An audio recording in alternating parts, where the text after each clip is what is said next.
Well, with all the discussion about oil and energy, I decided I was going to make a short video, give you a perspective that maybe you haven't heard before. It's true that I'm a trained French chef, but I grew up with a father who was a mining engineer and geologist, so I always got his perspective, growing up, and his views on energy and solar and climate change and that kind of thing. So first of all, I would like to say that I 100% believe in climate change.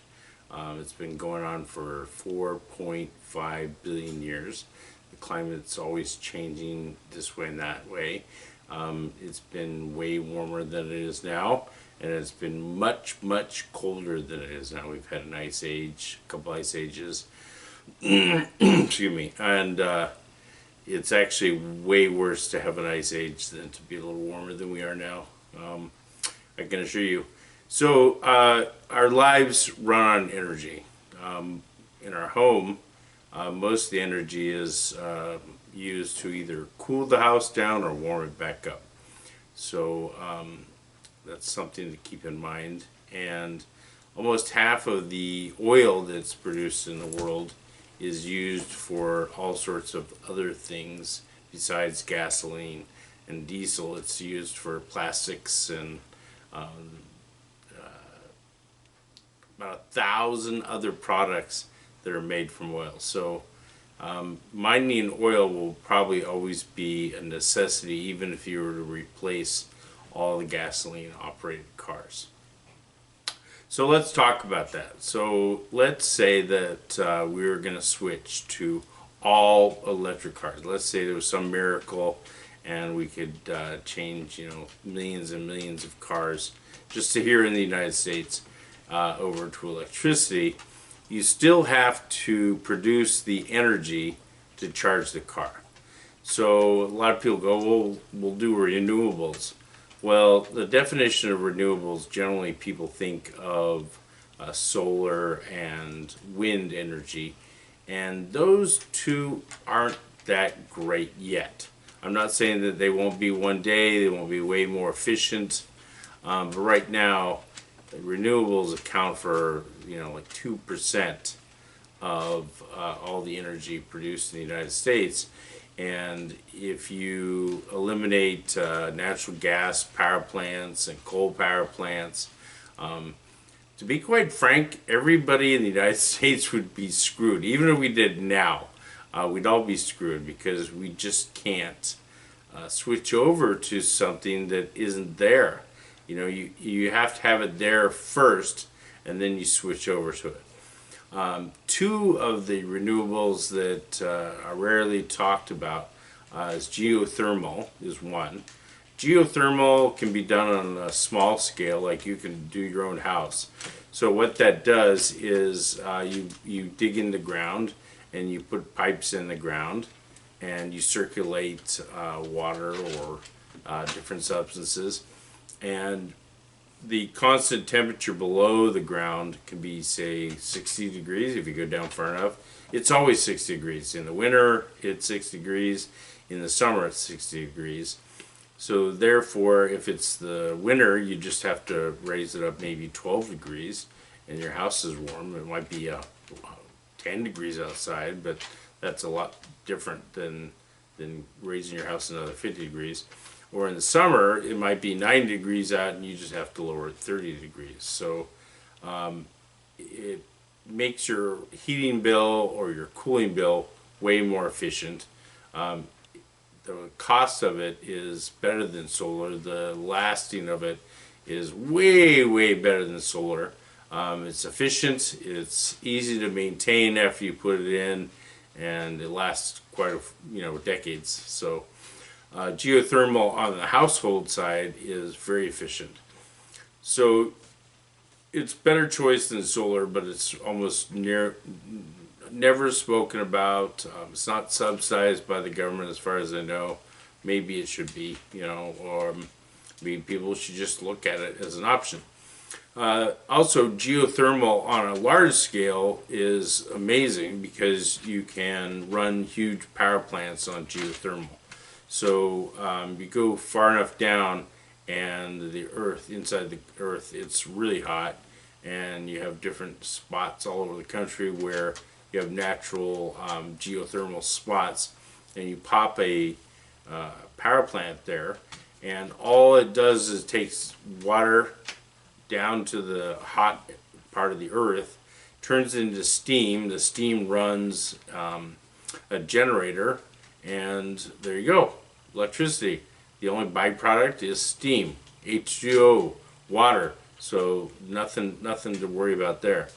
The other renewable, which we don't talk about at all, because I think for a very long time there were a lot of people who went out of their way to scare the hell out of everybody about even saying the word, but that's nuclear. And the technology for nuclear has come a long way. For one, you don't have to use a element as volatile as uranium. There's other elements that can do the same or similar thing, safer. And also these power plants can be made quite small and be popped all over the country, and could replace coal, and could replace even using natural gas. So the two best options we have are sort of ignored, and geothermal, I just don't see how anybody could argue against geothermal. Nuclear, if you look into it, it really has changed a lot. The designs for these little power cells are amazing, and they're very safe. And we've used similar things to power submarines, nuclear submarines, and aircraft carriers. So the technology is there, and it's proven, and it's just been vilified so much in the past that I think people are afraid to even think about it, but it's a great option. And the other thing is oil. Okay, so let's talk about oil. So oil comes from all different parts of the world, and a lot of the places it comes from, the people who mine it, the people who sell it, the people who control it are not necessarily our friends. So when the price of oil is very high and we're not producing our own oil, in essence we're giving money to another country that might not like us, and we're exporting our money to another country and importing their oil, and in some cases importing their hostilities.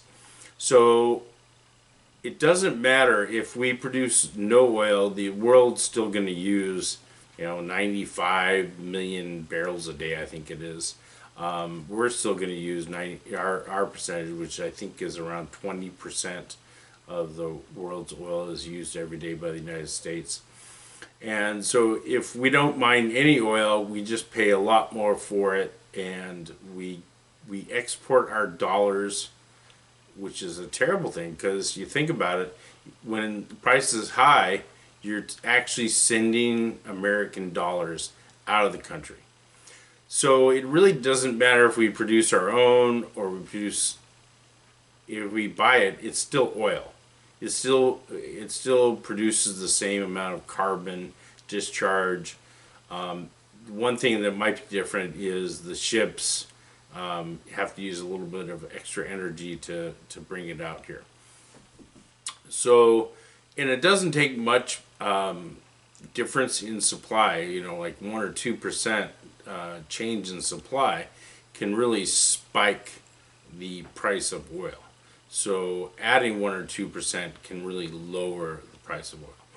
So a lot of people are calling for Keystone to go back into production, but as far as I know, I don't think Keystone ever shipped any oil. I think it was almost completed, and it was sort of a boogeyman for the environmentalists, and everybody was, screaming. Not everybody, a tiny percentage of people were making a huge deal out of the Keystone pipeline. And when Biden got elected, he shut it down. So what that did is it scared almost everybody who was in the business of developing oil, properties, mines, whatever you want to call it.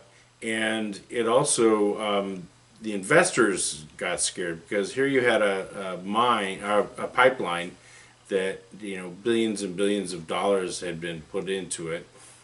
Stretched from I think the Midwest up to Canada, was to bring down oil from Canada. This landlocked, and everybody freaked out. And it also, this administration has been very anti-energy. Well, the less energy you have, it becomes a commodity. The commodity becomes scarce, and the price goes up. So today I think we're at around $110 a barrel, and we're importing oil for the first time in a couple years. And all the new releases, I believe, are being canceled or are being put on hold by this administration. So they talk about, if you just had an electric car, or if you just conserved more. Well, that's just a load. I'm sorry, it's a load, and I don't know if the people in the White House or the people directing this just really know nothing about energy. That's possible. I'm a chef. I guess I know way more than they do. Or they're trying to implement something. If it's not stupidity, then it's on purpose. And if it's on purpose, everybody has to ask why. Why are they doing this? And it hurts the lower income people so much.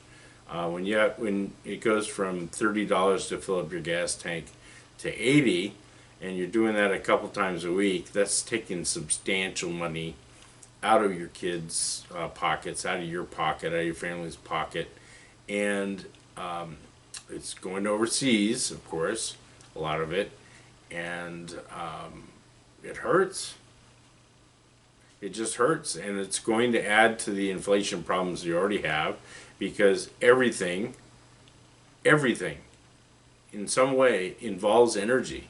I don't care if your internet is driven by electricity. Your car is driven by oil. The trucks that deliver things to the grocery store, the Amazon delivery packages, all oil, all energy.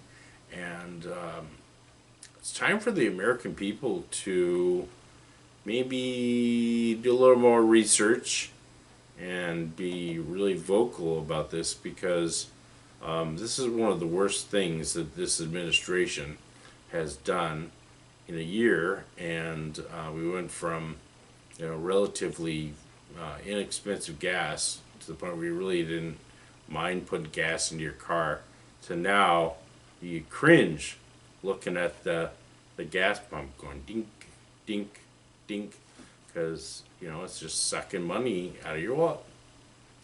So that's it. My name's John Guinevere. I'm not a working chef anymore. I do consulting, and you can find me at guinevereconsulting.com. Thank you. Bye-bye.